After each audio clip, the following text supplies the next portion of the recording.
The invitation arrived on an unremarkable Thursday afternoon, slipped quietly beneath my front door like a secret I wasn't supposed to hear. The envelope was thick, cream-colored, embossed with a golden filigree that caught the soft sunlight filtering through the blinds. It was addressed to me, Emily Johnson, but the weight behind those letters felt heavier than the paper in my hand. I sat down by the window, the hum of a neighbor's lawnmower the only sound breaking the silence around me. Outside, the suburban streets of Charlotte basked in the warm glow of summer, children's laughter echoing faintly from a nearby park. Yet here I was, alone in my small apartment, clutching an invitation that seemed to mock my isolation. The card inside invited me to Lauren and Mark's 10th wedding anniversary party. The words were elegant, polished, and formal, nothing like the casual warmth I remembered from years past. But as I read through the details, a sinking feeling settled in my chest. I wasn't on the official guest list. My name was nowhere to be found among the hosts or the invited guests. That omission was no accident. I traced my finger over the embossed lettering, the cold, smooth texture a stark contrast to the ache growing inside me. For months, years, really, the distance between Lauren and me had stretched wider than I cared to admit. What began as minor disagreements and misunderstandings had morphed into cold silences and missed calls. Lauren had built a life that no longer seemed to have room for her little sister. Yet here was the invitation, a fragile bridge extended in silence. Was it an olive branch or a final dismissal disguised in paper and ink? Memories flooded back, shared childhood summers, whispered secrets beneath starry skies, the warmth of family dinners that now seemed like echoes from another lifetime. I wondered if those moments still mattered to her or if I'd become just a shadow in the background of her carefully curated world. I hesitated, the invitation trembling slightly in my hand. Part of me wanted to fold it up, tuck it away where it couldn't sting anymore. But pride and an unspoken yearning for connection held me steady. Sometimes dignity means showing up even when you're not sure you're wanted. I pictured the party, the polished golf club draped in Lauren's favorite shades of dusty rose and ivory, the hum of soft jazz filling the air, familiar faces exchanging pleasantries that might never include me. Would I be greeted with smiles or icy glances? Would I find a place at the table or remain an outsider looking in? There was no way to know until I stepped through that door. I folded the invitation carefully and placed it on the kitchen counter, the quiet determination in my heart louder than the silence around me. I would go. I would stand tall, hold my head high, and face whatever awaited. Because sometimes the hardest battles are fought not with words, but with the courage to be present. The sun dipped lower, casting long shadows across my apartment floor. Outside, the neighborhood settled into a calm evening, unaware of the storm quietly gathering within me. Would the night bring cold shoulders or a chance to mend fences? Only time would tell.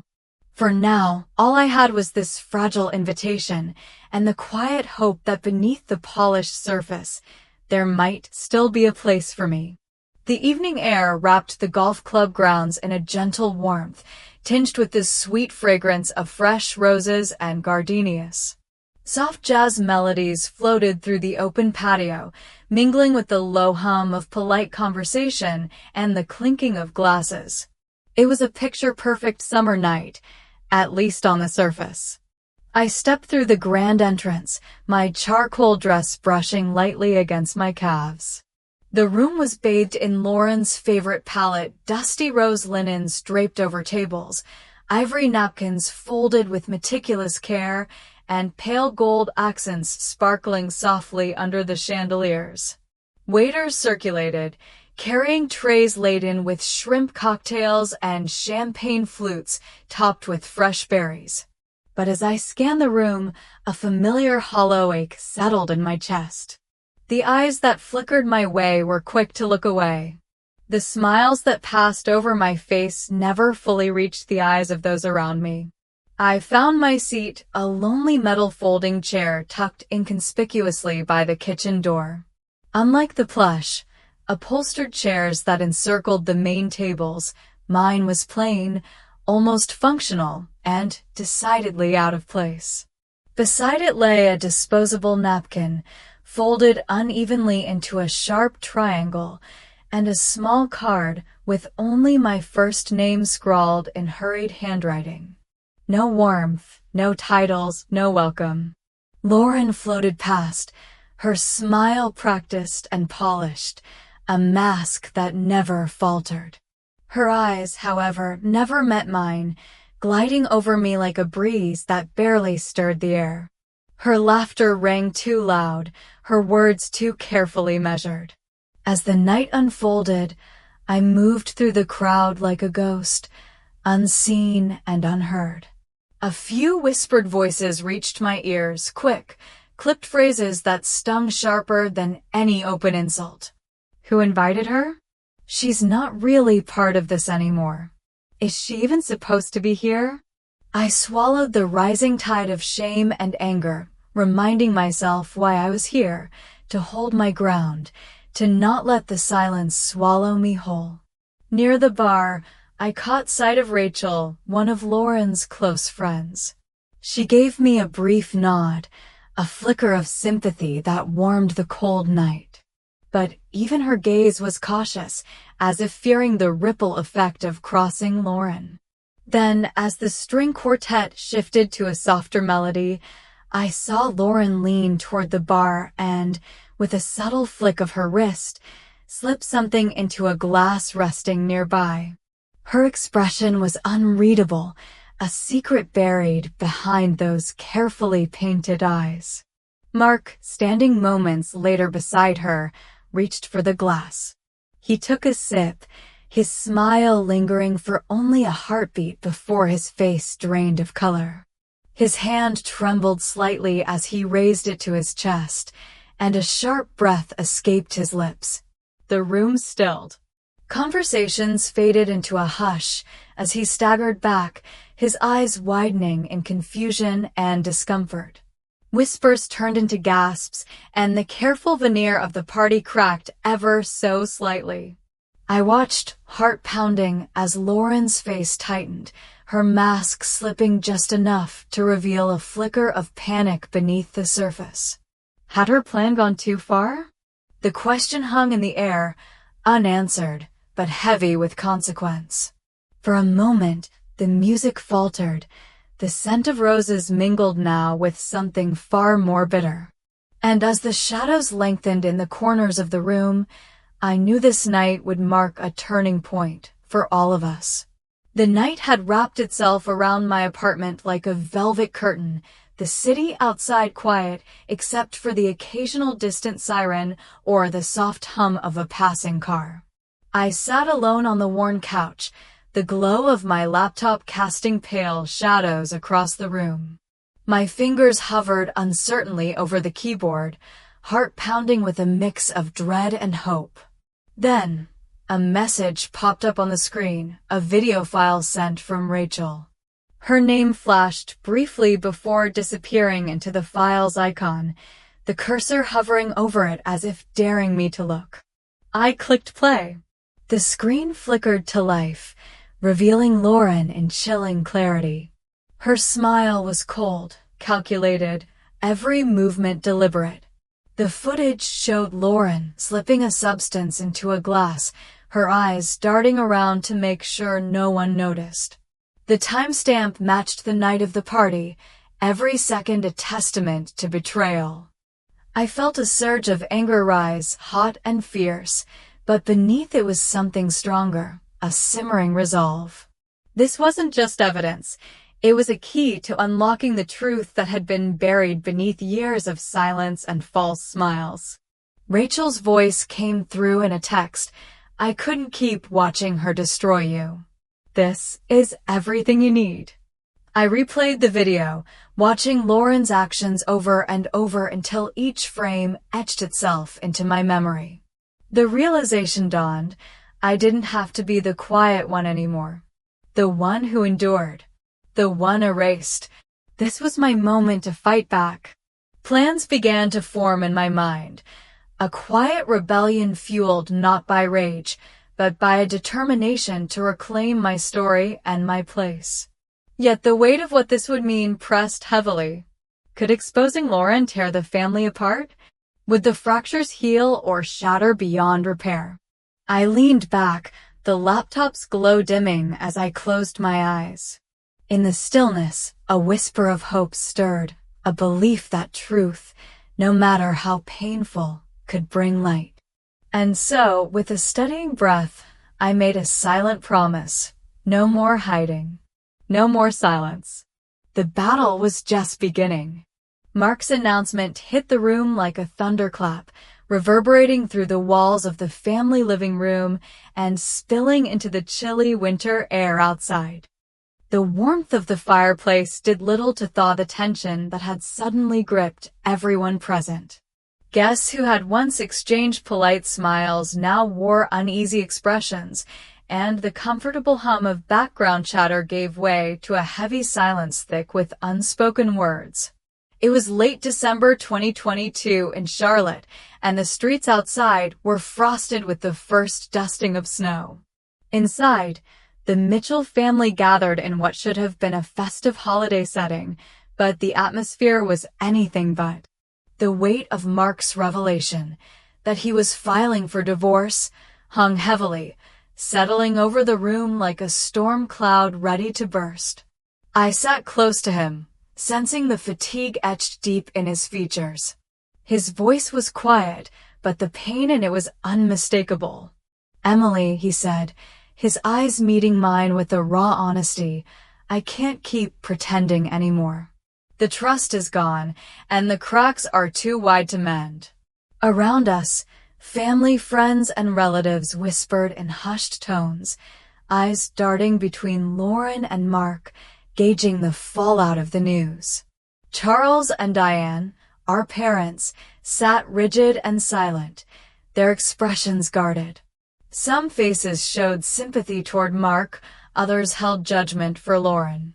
The divisions were clear, alliances shifting like unstable ice. Lauren, ever composed, tried to maintain her calm facade. But cracks appeared, furtive glances, a tightening jaw, a forced smile that didn't reach her eyes.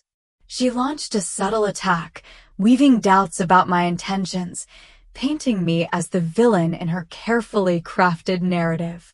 Yet her words faltered, met instead with skepticism and whispered disbelief. Despite the personal victory of truth coming to light, I felt a pang of sorrow. Families fracture in ways that are never clean or simple.